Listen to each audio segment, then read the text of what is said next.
Alors c'est vrai que ce soit à Wall Street ou en Europe, les grands indices boursiers sont tous plus ou moins proches de leur plus haut, en dehors de ce qui se passe évidemment en Chine, malgré ce brouillard persistant autour des intentions des banques centrales en matière de politique monétaire. Bonjour Véronique. Bonjour David. Véronique Riche-Flores, économiste et présidente du cabinet RF Research. 7% de hausse autour, pas loin, ish, comme on dit en anglais, pour le CAC 40, 10% pour le S&P et le Nasdaq depuis le début de l'année.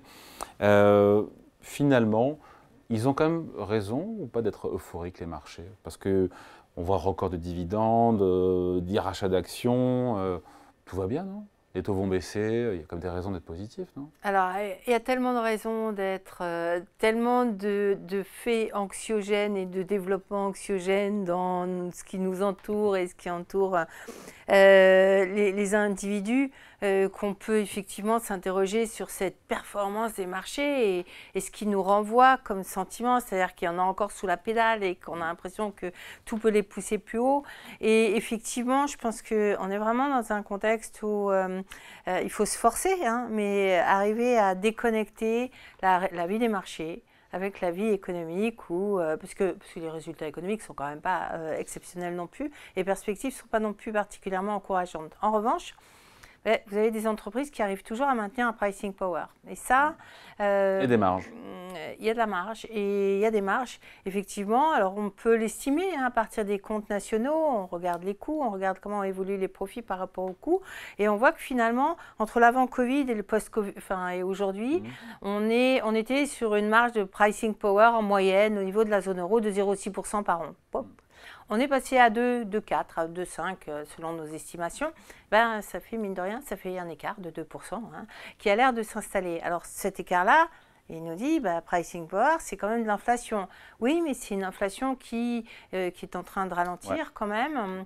Et ce pricing power, il nous dit, en face, il y a de la demande. Elle n'est pas équitablement répartie, elle est même assez mal répartie en réalité, mais on a encore beaucoup de croissance de la demande. J'écoutais votre interlocuteur précédent, voilà, dans le domaine des loisirs, dans beaucoup de domaines finalement, pas industriels, mais des services. Ouais. On a là des contextes qui permettent aux entreprises effectivement de continuer de dégager des perspectives d'activité intéressantes et bénéficiaires également. Alors ça, sur le plan conjoncturel, c'est pas bon, mais les craintes majeures qu'on avait pu développer au cours des derniers trimestres sont plutôt derrière nous. On a plutôt le sentiment que les choses vont s'améliorer, mollement sans doute, mais c'est une amélioration, donc c'est plutôt bon.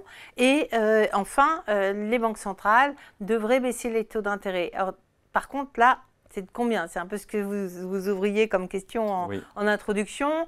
Il y a un doute, encore une fois, et peut-être qu'il est là d'ailleurs. Ce qui peut faire retourner le sentiment d'optimisme à moins d'euphorie, c'est justement que la Fed en fasse moins ou pas et que la BCE en fasse moins. La BCE fera, on a compris ça, en juin, mais qu'après elle en fasse moins.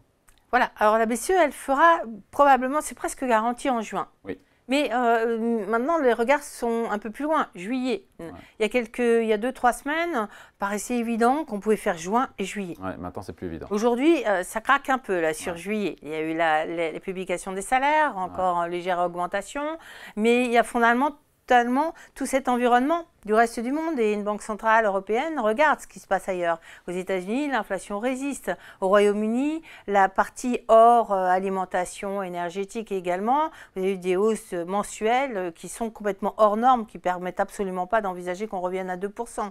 Donc, il est assez légitime que la BCE se dise, bon, on n'est peut-être pas isolé, on a peut-être finalement une configuration assez proche, et puis un environnement global où tout nous montre. Alors, global, c'est du structurel, c'est la raréfaction des ressources, ce sont les tensions géopolitiques, c'est le réchauffement climatique et toutes les questions que ça pose sur les perspectives de prix alimentaires, par exemple.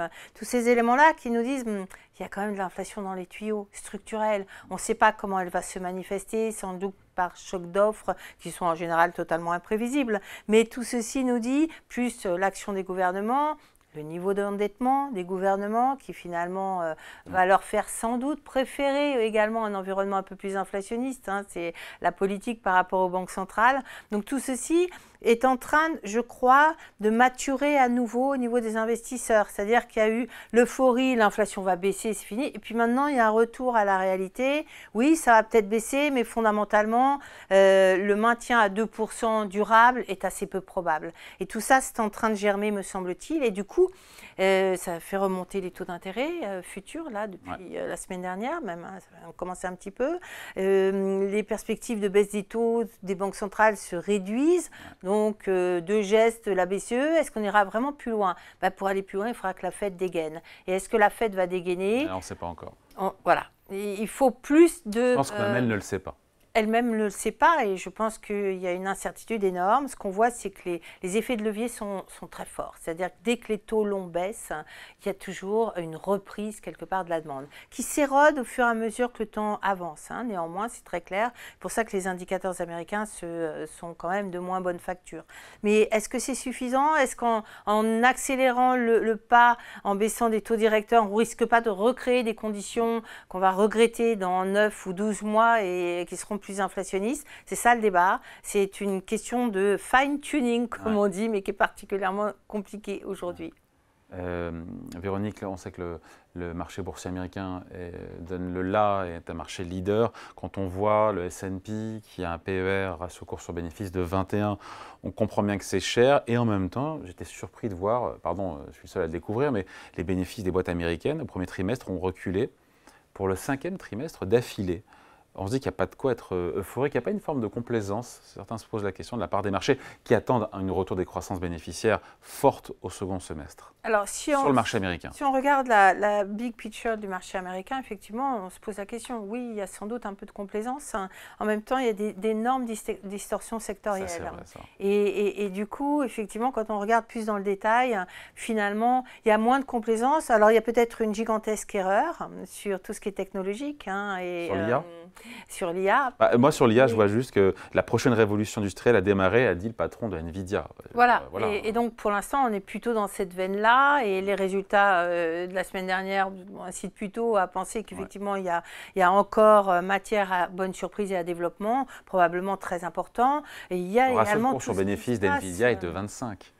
Une entreprise qui a des résultats absolument incroyables. Exactement. Donc, mais tout ceci brouille énormément les pistes. Mais on retrouve la même chose sur les indicateurs économiques. Regardez le moral des PME aux États-Unis. On est à un plus bas, enfin quasiment, il est remonté le dernier mois, mais un tout petit peu. On est sur des niveaux extrêmement faibles avec des perspectives d'investissement qui sont déplorables, Donc il y a, vous l'avez dit, les marchés américains sont relativement chers quand même. Hein, et c'est pas là qu'on a envie d'investir, me semble-t-il, aujourd'hui.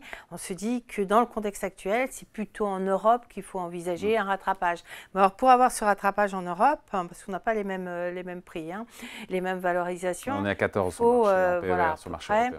Et il ne faut pas que le marché américain nous mette trop d'embûches. Et donc, il ne vaudrait mieux pas que la Fed soit source de tracas, parce qu'en réalité, on l'a vu la semaine dernière d'ailleurs, hein, finalement, le marché européen a plus souffert du changement d'anticipation. Exactement. Que le marché américain. Après, Véronique, on finit là-dessus, on aurait dû commencer là-dessus, et on a titré sur ce sujet-là. On a d'un côté des indices boursiers qui sont au plus haut, notamment aux États-Unis, et un VIX, une volatilité future ou présente, implicite ou présente, 13% sur le S&P 500, qui est au plus bas. Et moi, je me suis dit, tiens, attention, danger ou pas, quand on a un marché au plus haut, vol au plus bas? En général, oui. En général, maintenant, le contexte de ces quasiment 18 derniers mois, si je ne me trompe pas, est celui d'une volatilité très faible. On a eu des petits rebonds, mais ça n'a jamais été spectaculaire, c'est jamais allé très loin. Je crois que ça vient un petit peu de ce qu'on a évoqué, hein, notamment les résultats des entreprises, le pricing power, et puis du fait qu'on a, je crois, tous conscience que tous les éléments protecteurs sont en place. C'est-à-dire que les États sont là, la géopolitique est tellement menaçante qu'effectivement on déploie des efforts considérables, que les banques centrales, on le voit bien, ne vont pas pousser le bouchon très loin. Elles n'ont pas normalisé en réalité les conditions monétaires, hein, quand on regarde la liquidité, etc. Mais tout simplement parce qu'elles ne veulent pas entraver non plus la bonne marche des États. Et donc tout ceci donne le sentiment qu'en réalité il n'y a pas trop de risques. Attention néanmoins, la corde de la conjoncture américaine s'use. elle s'use, on en a de plus en plus d'éléments, de preuves, et il ne faudrait pas, dans un tel contexte, que les anticipations, les risques, le pricing sur le risque de récession remonte. Je pense que c'est là le principal risque, de voir effectivement potentiellement une volatilité un peu plus élevée dans les prochains mois, trimestre, on est plutôt sur la deuxième moitié de l'année, et également à viser, avoir des regards très prudents sur ce qui se passe sur le marché du crédit, parce qu'in fine, le crédit corporate, c'est peut-être bien là que si le risque de récession revient au devant de la scène. Jusqu'ici, tout va bien. Mais jusqu'ici, voilà. Jusqu'ici, tout va bien. C'est comme celui, le fameux, la fameuse référence, quoi. Hein, c'est qui descend les étages tant qu'on n'a pas touché le sol, tout va bien. Exactement. Mais effectivement, la chute est pour le moins de toute façon très ralentie, hein, avec des mesures de sécurité un petit peu partout. Allez, merci beaucoup. Explications signées Véronique Rich-Flores, économiste et présidente du cabinet RF Research. Merci. Merci David.